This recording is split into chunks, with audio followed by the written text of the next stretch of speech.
Hi, second graders. I want to show you a book called And to Think That I Saw It on Mulberry Street by Dr. Seuss.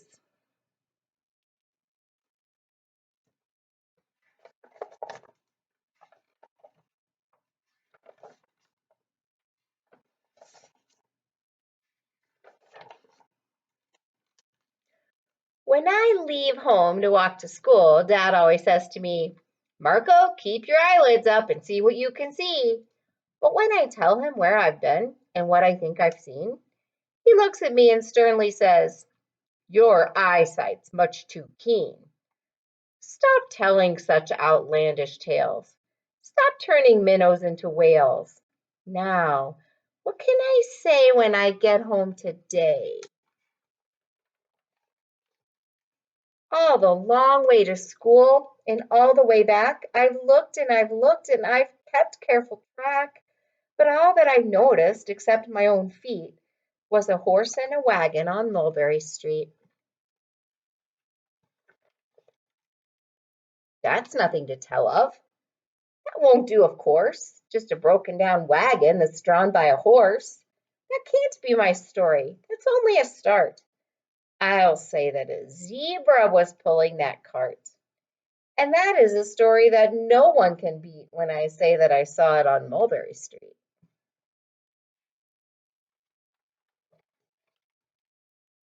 Yes, the zebra's fine, but I think it's a shame. Such a marvelous beast with a cart that's so tame.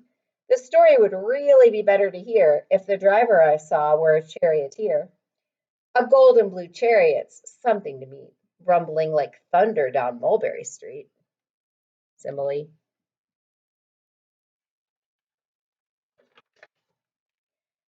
No, it won't do at all. A zebra's too small. A reindeer is better. He's fast and he's fleet, and he'd look mighty smart on old Mulberry Street.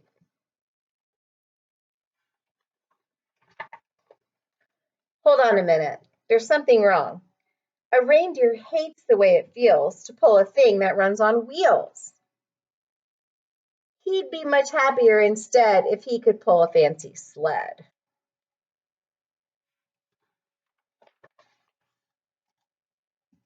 Hmm, a reindeer and sleigh. Say, anyone could think of that. Jack or Fred or Joe or Nat. Say, even Jane could think of that. But it isn't too late to make one little change.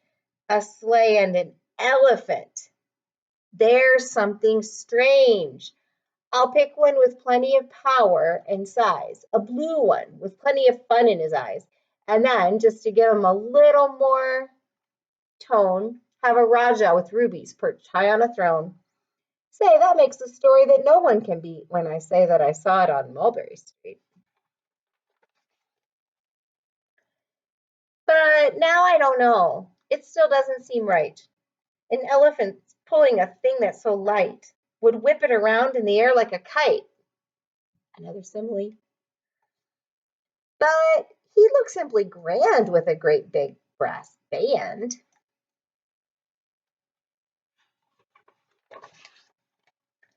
A band that's so good should have someone to hear it. But it's going so fast that it's hard to keep near it. I'll put on a trailer. I know they won't mind if a man sits and listens while hitched on behind. But now, is it fair? Is it fair what I've done? I'll bet those wagons weigh more than a ton. It's really too heavy a load for one beast. I'll give him some helpers. He needs two at least.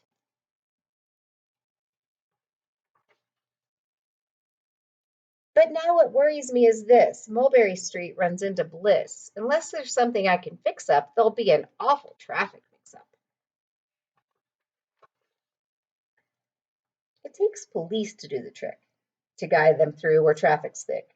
It takes police to do the trick. They'll never crash now. They'll race at top speed with Sergeant Mulvaney himself in the lead.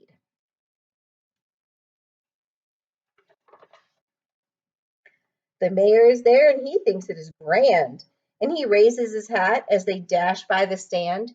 The mayor is there and the aldermen too, all waving big banners of red, white, and blue. And that is a story that no one can beat when I say that I saw it on Mulberry Street.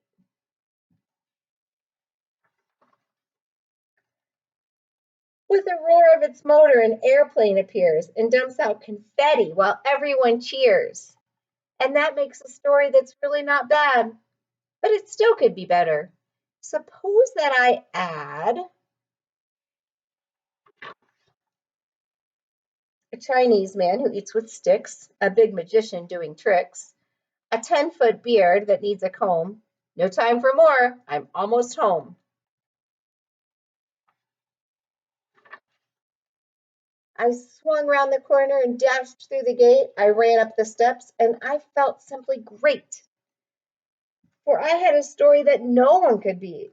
And to think that I saw it on Mulberry Street.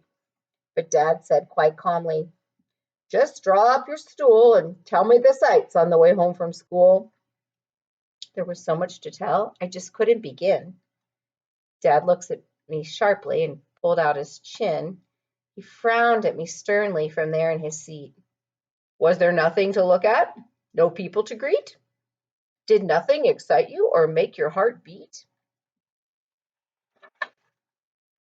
Nothing, I said, growing red as a beet, but a plain horse and wagon on Mulberry Street. So the kid had a really interesting story, but he decided to tell the truth, which was a good idea, I think. But for fun, we are going to go with the interesting story idea. And you guys get to write a story, but it won't be about Mulberry Street. It'll be about Russell Street. So think about some interesting things that could happen on Russell Street, and you get to write a story. And it will be titled To Think That I Saw It on Russell Street. And think about interesting ways to hook the reader at the beginning. And I put a link on your menu so that you can get some ideas of some good ways to hook the reader that we've talked about before. If you're in 2.0, I copied it out of your Writing Helper book. And so look at those. You could use dialogue. You could use an onomatopoeia, a question, an exclamation. So many interesting ways to hook the reader and get them interested in listening to your story called To Think That I Saw It on Russell Street. Be creative, feel free to be funny, and we look forward to listening to your stories at the morning meeting. Or you can have your parents take a picture and email it to your teacher. Have fun.